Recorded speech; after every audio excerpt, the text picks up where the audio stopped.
ஒரு காலத்தில் real estate உலகில் தன்னை ஒரு தொழில்நுட்ப நிறுவனமாக அடையாளப்படுத்திக் கொண்டு $47 பில்லியன் மதிப்புடன் விண்வெளியில் மிதந்த ஒரு நிறுவனம் இன்று தடயமே இல்லாமல் போனது ஏன்?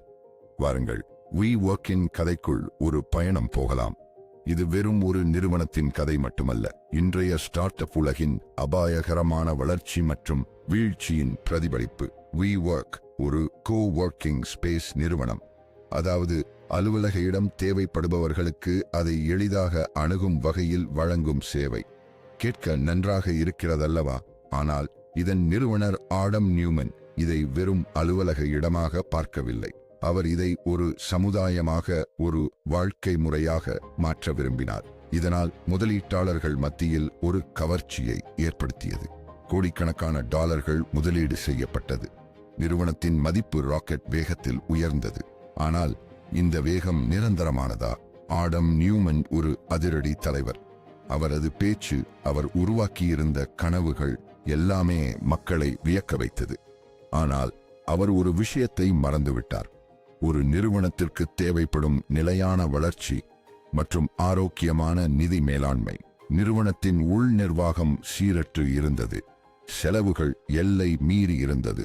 தனியார் ஜெட் விமானங்கள், ஆடம்பரமான விருந்துகள், தேவையில்லாத முதலீடுகள் என பல விஷயங்களில் பணம் விரயம் செய்யப்பட்டது. WeWork ஒரு டெக் நிறுவனமா, இல்லை ரியல் எஸ்டேட் நிறுவனமா என்பதிலேயே பெரிய குழப்பம் நிலவியது.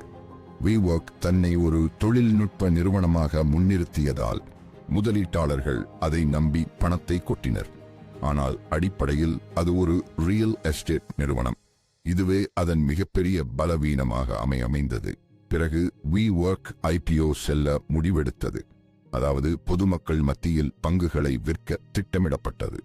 ஆனால் அப்பொழுதுதான் உண்மையான நிலைமை வெளிவந்தது.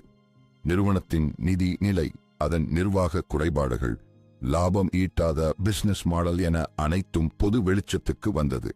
இதன் விளைவு IPO திட்டம் ரத்து செய்யப்பட்டது. நிறுவனத்தின் மதிப்பு அதிரடியாக வீழ்ச்சியடைந்தது. ஆடம் நியூமன் தலைமை பொறுப்பில் இருந்து நீக்கப்பட்டார்.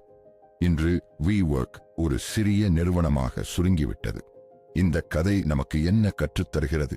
ஒரு நிறுவனம் எவ்வளவு பெரிய கனவுகளை கொண்டிருந்தாலும் நிலையான வருமானம், உறுதியான நிர்வாகம் மற்றும் தெளிவான பிசினஸ் மாடல் ஆகியவை அவசியம். ஆடம்பரமும் ஆரவாரமும் ஒருபோதும் நிரந்தர வெற்றிக்கு வழிகாட்டாது. இந்த WeWork கதை உங்களுக்கு பிடித்திருந்தால் உங்கள் நண்பர்களுடன் பகிருங்கள். The Founder Files Tamil. இந்த WeWork கதையில் உங்களை ஆச்சரியப்படுத்திய விஷயம் எது? கீழே கமெண்டுகளில் தெரிவியுங்கள்.